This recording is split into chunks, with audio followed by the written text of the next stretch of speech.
Следната програма е овозможена од пријателите и партнерите на Джойс Мајер службите. Ако сакате да имате стабилно протекување на радост во вашиот живот и мир кој не можете ниту да го разберете, мора да научите како да верувате повеќе во она што не можете да го видите, отколку што верувате во она што можете да го видите.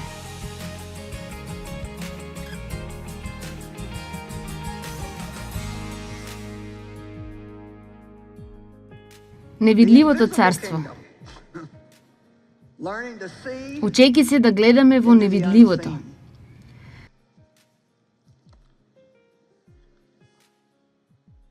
Знаете, Павле зборувал за тоа постојано. Тој рекол, со сите проблеми и неволји кои ги имал, причината зошто тие не го вознемирувале била затоа што тој не гледал во видливото, туку во она што е невидливо.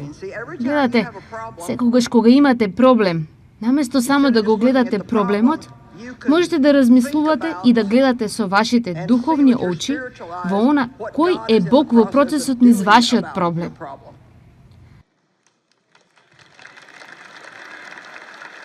Не сме толку навикнати само да веруваме во она што го гледаме, така што ако не гледаме како Бог прави нешто, тогаш претпоставуваме дека тој не прави ништо. Но кога ќе видите се што Бог направил, тоа е само резултат од се што тој правил цело време и сега одеднаш вие можете да го видите тоа. Нешто што навистина ми помогна низ последните неколку години е, ако јас почнам да се обесхрабрувам затоа што сум имала некој проблем премногу долго, или изгледа како да ја молам истата молитва предолго и немам одговор, наместо да се впуштам во мрачно размислување, јас научив да кажам и се обидувам да велам гласно: Бог работи. Видите, ако вие верувате вечерва дека Бог работи, дури ако не сте го виделе или почувствувале тоа, Библијата вели дека се додека ние веруваме, Бог продолжува да работи. Така, сите речете: Бог работи во мојот живот. Сега речете го ова: Бог работи на мојот проблем. Бог работи во животот на моите сакани кои не се спасени. Ајде.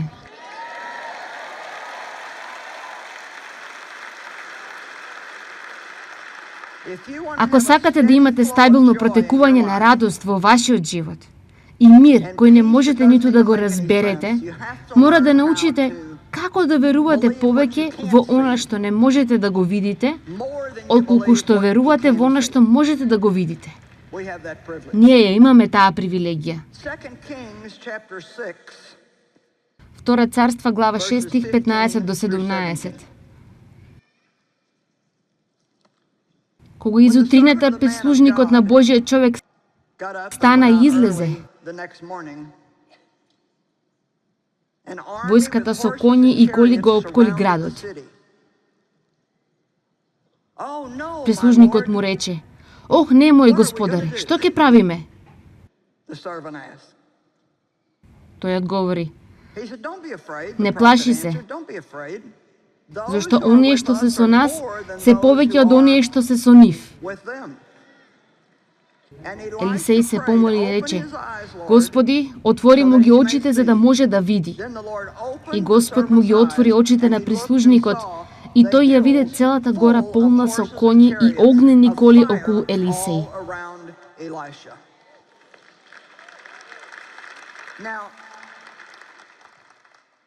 Сега видите, оваа просторија вечерва е полна со ангели.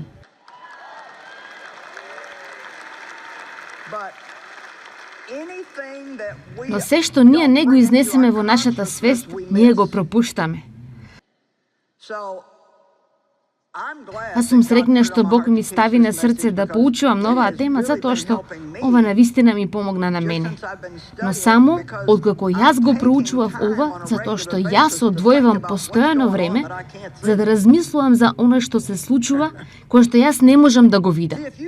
Гледате, ако вие премногу гледате во лошите нешта, само продолжувате да одите надолу и надолу и надолу. Мислам, јас гледам вести секое утро само за да видам дали нешто се случило за кое што треба да знам. Но ако тоа е толку битно што треба да го знам, тоа би било на првата или втората страна. Гледам на телефонот и не сакам да продолжам, затоа што од таму оди само надолу. Тоа навистина е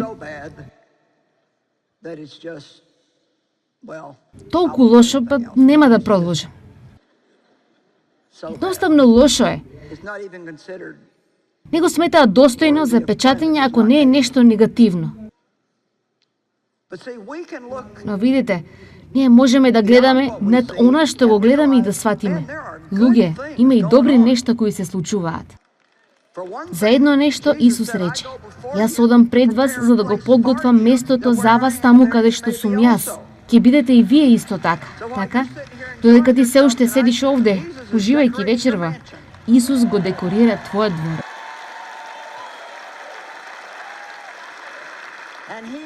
И тој го знае твојот вкус специфично и совршено. Амин.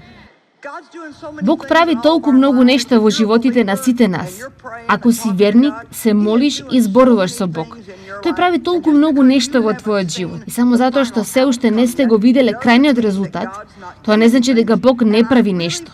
Јас навистина се чувствувам дека Бог сакаше да направам напор да им го објаснам ова на луѓето вечерва, за да престанете едноставно да живеете според она што го гледате и чувствувате.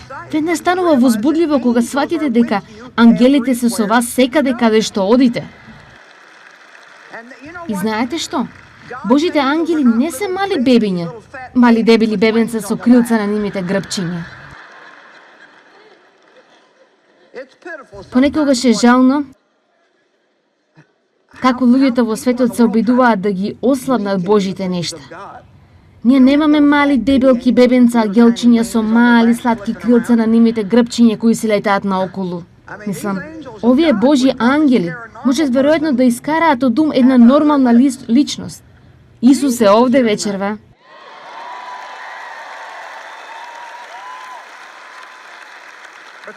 Затоа што тој рече: каде што се двајца или тројца собрани во мое име, таму сум и јас сум со нив. Така, тој се шета горе-долу по овие редови. И Бог, Таткото е овде, и Светиот Дух е овде. Некои од вас веројатно сте дошли размислувајќи: ох, колку би сакала да зборувам со Џојс. Па знаете што? Вие можете да разговарате со некој многу подобро од мене. Можете да зборувате со Светиот Дух. И тој е овде да ви служи на секој еден од вас вечерва. Тој знае точно каква е вашата ситуација и без разлика што проповедам јас, тој може да извлече нешто од тоа што ќе ви послужи на вас, ако останете со вера и го задржите вашето срце отворено. Немојте само да седите овде на овие состаноци да чекате да видите што јас ќе направам. Ослободете ја вашата вера и верувајте дека Бог ќе направи нешто прекрасно. Амин. Јас само се прашувам што Бог прави во вашиот живот. Знаете, кога моите деца беа мали, јас се молев за сите нив, постојано, сите да пораснат и да бидат во брак со новородени верници, исполнети со Духот, и сите ние да можеме заедно да му служиме на Бог. И тоа е реалноста денес, во нашиот живот. Моите деца се венчаа со прекрасни. Јас имам 2 зета, 2 снаи и сите му служат на Бог. Нашите 11 внуци сети се на новородени. И она која е на пат, исто така ќе биде. Тоа е ветување. И така, нештата за кои се молите рано во животот на вашите деца, можеби нема да дочекате да ги видите. Можеби ќе изгледа како децата да одат токму во спротивниот правец. Но не прекинувајте да верувате, затоа што не добивате одговор толку брзо колку што би сакале. Амин. Едноставно одлучете. Јас ќе продолжам да верувам, не ми е гајле колку долго ќе биде. Јас ќе продолжам да верувам и не ми е гајле колку време. Јас реков, ние ќе продолжиме да веруваме.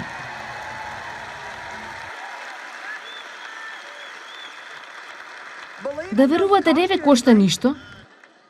Вие сте многу посредни кога верувате отколку кога не верувате. Амин.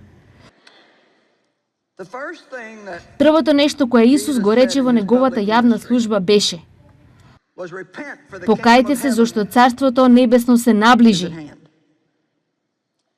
Кога тој ги испрати неговите ученици да проповедаат, тој им рече: одете и раскажете дека Царството небесно е близу. Тие мислеа како и голем дел од нас, тие мислеа по физички начин, не на духовен начин. И така, тие веруваат дека Исус ќе воспостави земно царство. Ќе си земе дворец и престол, а тие би биле 12 големи мажи кои ќе се дружат со него и ќе даваат заповеди. Тоа воопшто не беше она за што тој зборуваше. Знаете, интересно е кога вие се обидувате да зборуваме со некого на духовен начин, едноставно знаете дека тие не сваќаат. Амин. Ти немаат поим за што зборуваш. Павле рече дека тој се молел за црквата. Во Ефесјани 1:17 до стих 20 тој рече: се молам Бог нашиот Господ Исус Христос, таткото на славата, да ви даде дух на мудрост и откровение за да го познаете и да ги просветли очите на срцата ваши. Така, вие имате очи на вашето лице, овде, со кои ги гледате овие нешта. Но вие имате очи и во вашето срце, со кои можете да гледате во невидливата област. Ние имаме ум во телото, што е нормално. Телесен начин на размислување кој секој го има, но ние исто така имаме и духовен ум, што значи дека ние можеме да ги гледаме нештата на сосема различен начин отколку обичните луѓе. Дали го разбирате тоа како христијанин? Вие едноставно оперирате според различен сет на упатства.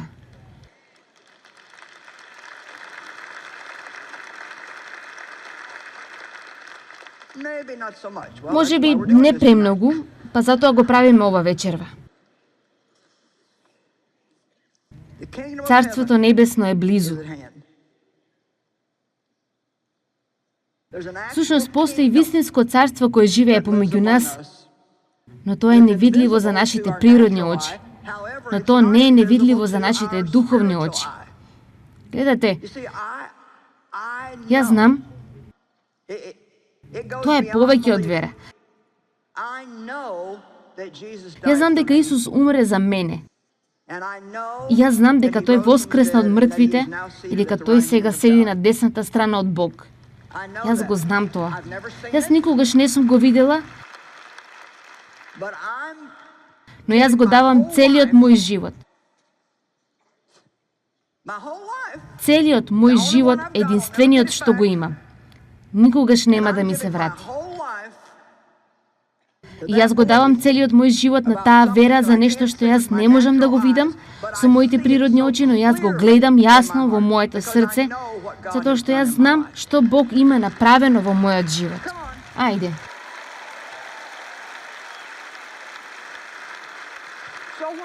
Така, кога ќе се спуштиш долу во ѓубрето, размисли за она што Бог го има направено во твојот живот. Може би тој не направил се што ти би сакал тој да направи, но тој направил некои нешта. И колку повеќе размислуваш за тие нешта, толку повеќе градиш вера. Толку посилна станува твојата вера.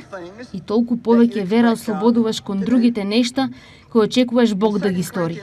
Во 2 Коринтијани, глава 4, стих 16 до 18, Павле рече: затоа ние не паѓаме во духот.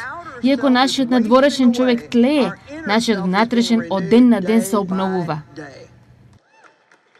Знаете ли зашто е таа формула? Како да стареете без да остарувате. Амин. Како да бидете 75 и се уште млади во срцето? Како да бидете 65 и да започнете сосема нова служба? Јас не бев на телевизија се додека не наполнив 52. Вие не сте престари за да започнете нешто. И вие не сте предмлади за да започнете нешто. Ние не мораме да оперираме според природните закони. Сите нешта се возможни со Бог. И тоа не е само среќен стих, тоа е факт. Сите нешта се возможни со Бог. Она што е невозможно за човек, е возможно со Бог.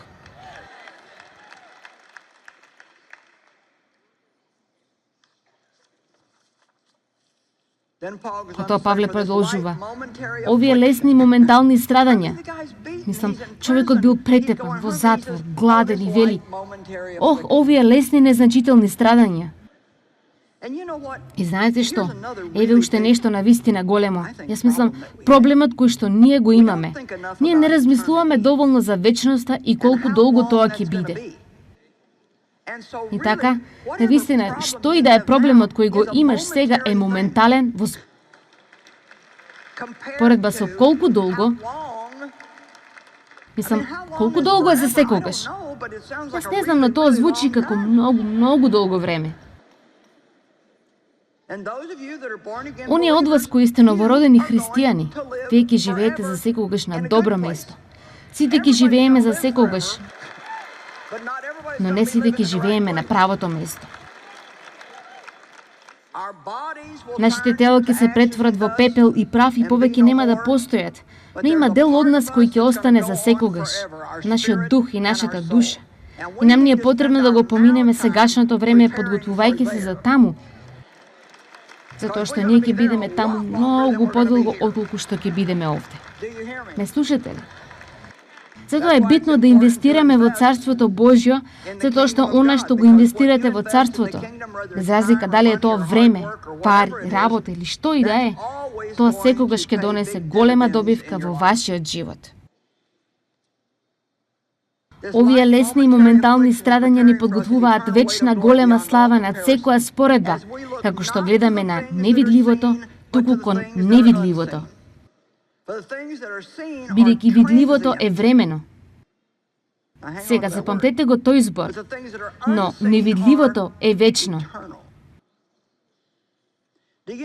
Дали знаете дека проблемот кој го имате сега моментално е на пат да го снема од вашиот живот? Ќе заврши. Се ќе дојде до крај. Јас научив како да го правам тоа и тоа на вистина ми помага кога имам проблем, едноставно изгледа како да се одолговлекува предлогот. Тоа е, знаете, збунувачко ако размислувате премногу, да знаете дека Бог може да направи нешто, а да не разбирате зошто тој не го прави тоа. Токму затоа, искрено, понекогаш кога размислуваме премногу, се воведуваме во проблеми. Јас сум сериозна. Понекогаш едноставно треба да си го исклучите умот и да речете, што има во моето срце. Јас не разбирам зошто ги имам истите проблеми. Не разбирам зошто Бог не ме исцелил од физичките маки се уште. Но јас знам дека тој ме сака. Знам дека сум спасена.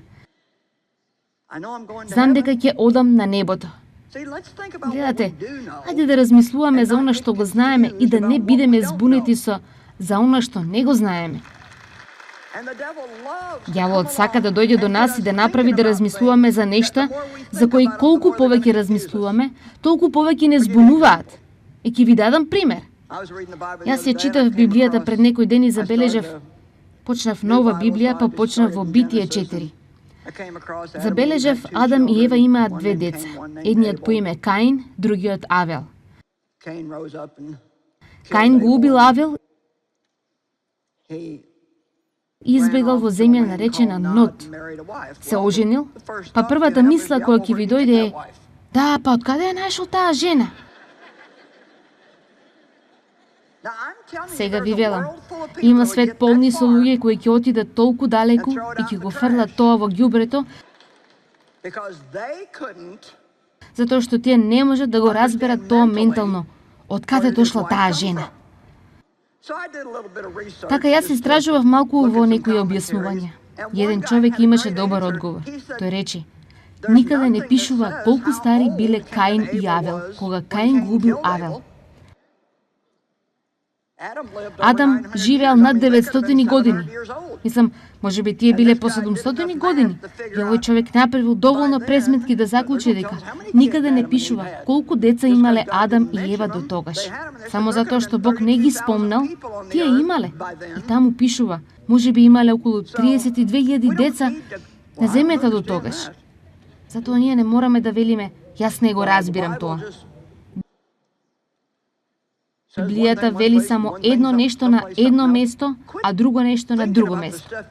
Престанете да мислите на сите нешта кои не ги разбирате. И задржете се на она што го знаете, а нештата кои не ги разбирате, едноставно верувајте му на Бог за тоа. Знаете, јас не се откажувам од мојата вера. Тоа е се што имам и јас нема да се одрчам од неа само заради нешто што не го разбирам.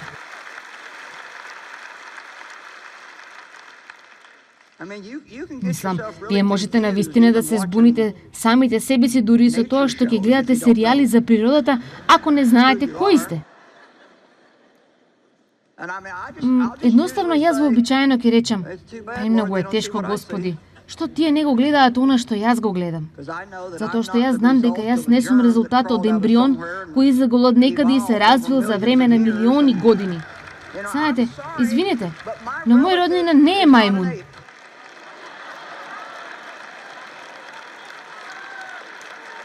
Не е чудно што луѓето се збркани. Ако ти мислиш дека се случајност, некаква бинг ап или упс, еве те тебе милиони години подоцна, тогаш тоа не ти дава никаква вредност, но ако ти знаеш дека си создаден од раката на Бог и дека тој има цел и план за тебе, ти велиш, па да, но тие може да ја докажат еволуцијата, а ти не можеш да го докажеш Бог. Не, еволуцијата е теорија. И тие ја нарекуваат теорија. Ќе ви кажам нешто. Може би јас не сум најпаметната личност во светот, но јас подобро би била луда за Христос, отколку гений за ѓаволот.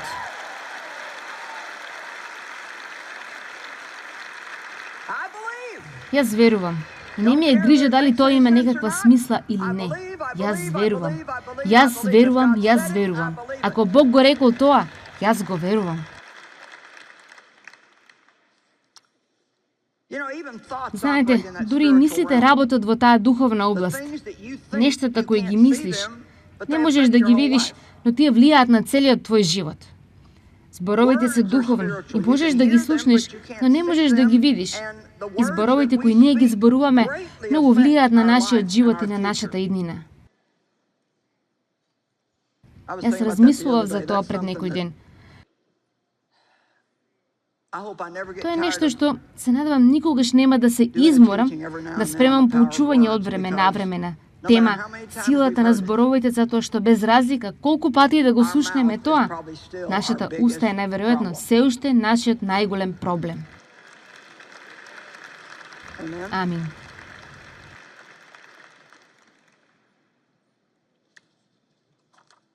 Сега, се додека некој не се роди од озгора, Јован глава 3 стих 3. Вистина ви велам, се додека некој не се роди од озгора, не може да го види Царството Божјо. Не можете да го видите. Ако се молите за некој што не верува, најдобриот начин да се молите е: Боже, отвори ги очите на нивното разбирање. Затоа што тие едноставно не се измамени, тие не го гледаат тоа. Тие не сваќаат затоа што сатаната ги ослепил очите на неверните, така што тие не можат да го видат Царството Божјо. Така, единствениот начин да можеш да го видиш Царството е ако си наново роден. Следниот пат, кога ќе се почувствуваш под стрес, загрижен или обземен од животот, сети се, постои невидливо царство, Божјото царство. И дури, ако не го гледаш како тој работи, јас ви гарантирам, тој работи.